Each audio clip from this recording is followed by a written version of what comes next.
Ազգային ժողովի մեծարգո նախագահ, հարգելի խորհրդարան, սիրելի քաղաքացիներ, ողջունում եմ ձեզ։ Եվ Տիկին Գրիգորյան, քանի որ ինձ հիշատակեցիք, ես զուտ ասեմ, որ ես ասել էի, որ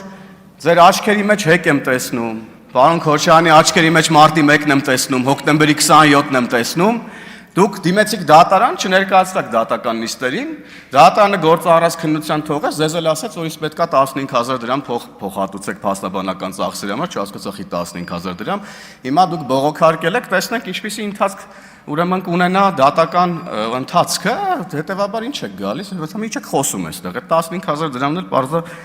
չեմ ուզելու ձեզանից, կարակ չտակ։ Հա, տանեք, բան, ավտոմեքենայի գույքար կմուծեք օրինակ։ Կարակ դրա վրա ծախսեք։ Եվ քանի որ անդրադարձած ձեր խմբակցությանը, պարոն Քոչարյանի ելույթին չեմ կարող չանդրադառնալ։ Պարոն Քոչարյանը նախորդ իր ելույթում, ոչ այսօրվա, եկավ եւ ասեց. այն ընտրակեղծիքները, որը որ դուք արել եք այս սպիտակ շորերով ամպը գլխին, այն ընտրակեղծիքները, որը որ դուք արել եք հետքա թողելու մեր պատմության մեջ։ Հետքը գիտեք որն է ընտրակեղծիքների, դուք եք հետքը ընտրակեղծիքների, որ նստած եք այս դահլիճում, որովհետեւ ձեր ստեղծած քրեաօլիգարխիկ ընտրակեղծարար համակարգի պատճառով է, որ հնարավոր է եղել վերագործարկել ինչ որ չափով այդ համակարգը այս ընտրություններին փող բաժանելու մարդկանց տերորի ենթարկելու միջոցով ձայներ հավաքել եւ հայտնվել ազգային ժողովում, շարունակելու համար սպասարկել օտարերկրյա ուրեմն շահերը եւ շարունակելու համար պայքարել նրա համար, որ ձեր ապօրինի գույքը ձեզանից չխլեն։ Հիմա էլ եկել այստեղ Ծառուկյանի ապօրինի գույքն են պաշտպանում։ Ինչ եք այստեղ Ծառուկյանի, պարոն Քոչարյան, գնում եք, խոսում եք ու գնում եք, չեք լսում ձեր ասացի արձագանքները, ուստեղ ասում եք ուրիշտեղ, ուրիշ հարթությունում մենք կլուծենք այս հարցը, որ իմ հոր մասին այսպիսի բան եք ասում։ Նախ մենք ձեր հոր մասին չենք ասում, մենք ասում ենք Հայաստանի երկրորդ նախագահի աթոռը զավթած Ռոբերտ Քոչարյանի մասին, ով այո ձեր հայրն է, բայց դուք նրա խմբակցության պատգամավորն եք եւ ստանձնել եք այն քաղաքական պատասխանատվությունը եւ շարունակում եք այն քաղաքական հետագիծը, որը ձեր հայրն է ունեցել։ Եվ եթե հիմա ստեղ ասում եք ուրիշտեղ ուրիշ հարթությունում այդ հարցերը կլուծենք, որ ուրիշտեղ որտեղ կարող է հոկտեմբերի 27-ին ազգային ժողովում դուք ոնց որ թե այդ է ձեր հարցեր լուծելու ձևը մարտի 1-ով հոկտեմբերի 27-ով 2003 թվականի ընտրություններից եք խոսում, ասում եմ իմ հայրն էլ է 49% ձայն հավաք։ Դուք ընդհանրապես մի հատ էլ գնացեք տեսանյութերը նայեք 2003 թվականին Հայաստանի Հանրապետության Երևանի փողոցներում ինչ էր կատարվում, մահակներով մարդկանց գլուխն եք ջարդում այդ ընտրական գործընթացների ժամանակ, այստեղ ինչ եք խոսում։ Ում եք դուք ընդհանրապես գժիտեղ դրել։ Եվ ազգային ժողովի նախագահի տեղակալի քննարկումն է տեղի ունենում, բայց իմ մոտ ընկալում է ոնց որ թե հայփոստի գործունեության վերաբերյալ լսումներա կամ քննիչ հանձնաժողովի եզրափակիչ մաս ենք ինչ-որ լսում։ Ժողովուրդ ջան, հարցեր ունեք, բոլոր լծակները, ռեսուրսներ ունեք դուք արդեն որպես իշխանության մաս օրենսդիր, քննիչ հանձնաժողովներ ստեղծեք, հրավիրեք համապատասխան պաշտոնյաներին, տվեք հարցադրումները, ստացեք հարցադրումները, գոհ մնացեք կամ գոհ մի մնացեք, եկեք ստեղից ձեր ելույթներն ունեցեք։ Հիմա ասենք ինչի մասին ենք մենք ընդհանրապես խոսում։ Պետական կառույցների, աշխատավարձերի եւ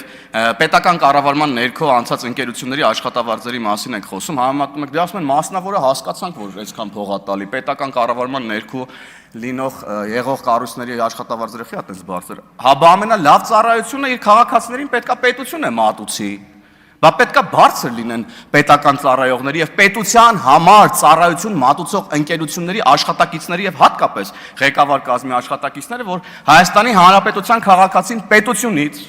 պետությունից ստանա ամենալավ ծառայությունները։ Դուք դա պետքա լավ իմանաք, պարոն Կարապետյան, որպես բիզնեսի գիտակ, հեծի նաեւ խորհրդի անդամ եւ այլն եւ այդպես շարունակ։ Գիտեք, հեծը հիշեցի, որ հեծից խոսում եք, եկեք նայեք ստեղ ասեք այդ ինչու են հեծի աշխատակիցները ընդդիմադիր հանրահավաքներին մասնակցում։ Եկեք ստեղ ասեք, դրա մոտ պարզաբանում արեք։ Կասեք, պարոն Ղազիմյան, ինչու են աշխատանքից ազատվելու սպառնալիքի տակ հեծի աշխատակիցները մասնակցում ուրեմն ընդդիմադիր հանրահավաքներին ամենատարբեր ժամանակներում։ Գգաք եւ այստեղից կպարզաբանեք եւ ինձ զարմացնում է, եք դուք խառնվում իրար պետություն պետականացնել բառից։ Պետականացնում են ապօրինի գույքը ժողովրդին վերադարձնելու համար։ Այդպես տեղի է ունեցել, տեղի է ունենում եւ շարունակելու է տեղի ունենալ։ Շարունակելու է տեղի ունենալ այդպես։ Ապօրինի գույքը մի ընդհատեք ինձ, պարոն Կարապետյան։ Մի ընդհատեք ինձ, պարոն Կարապետյան։ Ահա։ Եվ պետություն բառից դուք սարսափում եք, եւ ես այն օրը ձեզ հարց տվեցի, պարոն Կարապետյան, ոչ մի պատասխան չստացա։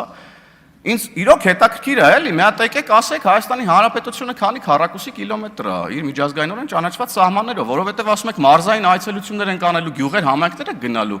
Նշելի միամիտ գնաք սահմանը հատեք անցնեք ուրիշ տեղ։ Մի հատ ձեր համար գցեք Հայաստանի Հանրապետության քարտեզը, որ իմանաք ուր եք գնում ընդհանրապես դուք։ Կարող քայլելով դες գնաք, ասենք Վրաստան գնաք միամիտ կամ իջնեք Իրան,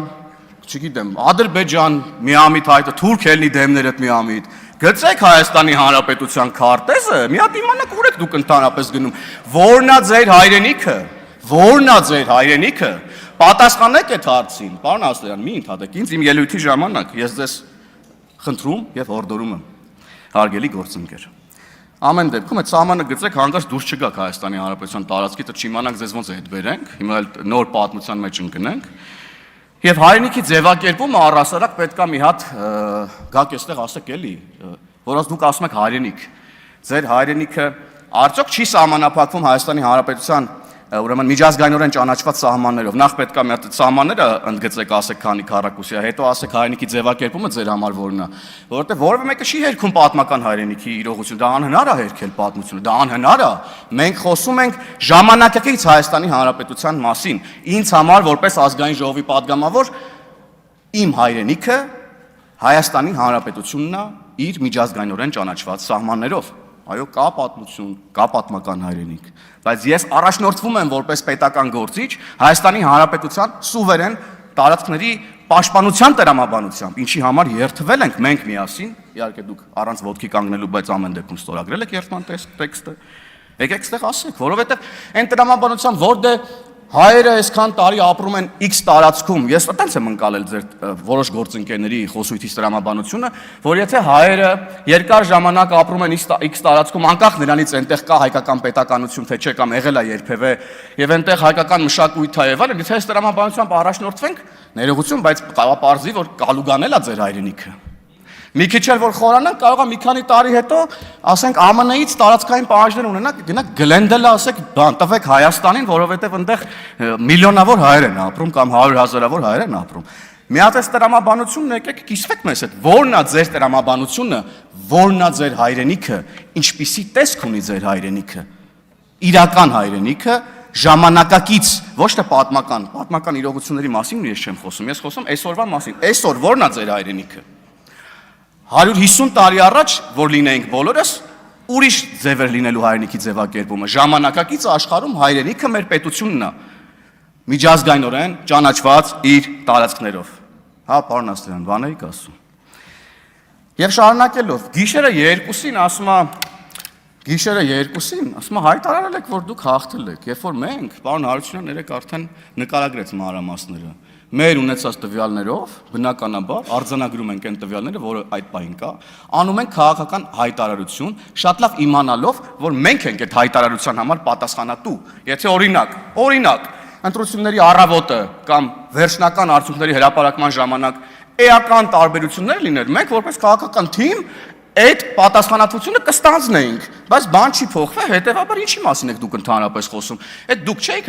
մենք հենց ընտրությունների հաշվարկի ընթացքում ենք այդ հայտարարությունը արել։ Դուք դեռ ընտրությունները չսկսած, ասում եք մենք արդեն հաղթել ենք։ Սամվել Կարապետյանը Հայաստանի Հանրապետության վարչապետն է, կառավարության նիստեր էիք անում։ Հայդեպ ինչ կա այդ ձեր կառավարության նիստերից։ Շարունակում եք կառավարության նիստեր անել, որտեղ կարող ենք ծանոթանալ ձեր կառավարության նիստերի օրակարգերին։ Այդ նախագծերը հետո ուր եք ուղարկում, որ քննարկեցիք, հաստատեցիք, հետո ուր եք ուղարկում, որ երկրի ազգային ժողով եք ուղարկում ձեր կառավարության նիստերի օրակարգերում հաստատված հարցերը, թե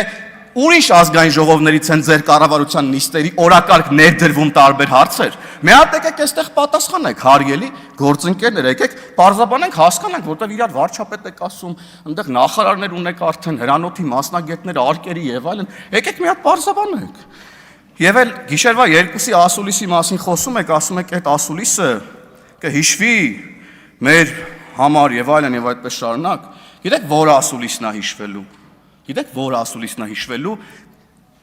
եւ նկարագրելու է ձեր քաղաքական ուժը, քանի դեռ դուք ներողություն չեք խնդրել այդ արտահայտությունների համար եւ քանի դեռ դուք չեք դատապարտել այդ արտահայտությունները։ Այս ասուլիսն է հիշվելու եւ նկարագրելու ձեզ։ Ներողություն։ Դեպքն արդեն, որ նախ սա երկրորդ դեպքն է արդեն, որ հայ սակրավորը պայթում է Հայաստանի տարածքում հայ զինվորի կողմից տեղադրված ականի վրա։ Մաղթում ենք, որ դա վերաբերվի բոլորին։ Ինչքան հայ սակրավոր կմտնի ականապատ դաշտ, ցանկանում ենք, որ ընտեղից դուրս բերվի նրա մարմինը կամ Անջատեք պարոն Հովհաննիսյան։ Ներողություն ես վերարտադրելու համար։ Պարոն Կարապետյան, այս ասուլիսն է հիշվելու եւ այս ասուլիսն է նկարագրելու ձեր խմբակցությունը, քանի դեռ դուք որպես խմբակցության ղեկավար ներողություն չեք խնդրել սրա համար եւ չեք դատապարտել այս հայտարարությունը։ Ես չեմ ուզում հավատամ, որ ձեր շարքերում այս կարծիքի մարդիկ կան, չնայած որ այդ մարդը ձեր շարքերում է նստած։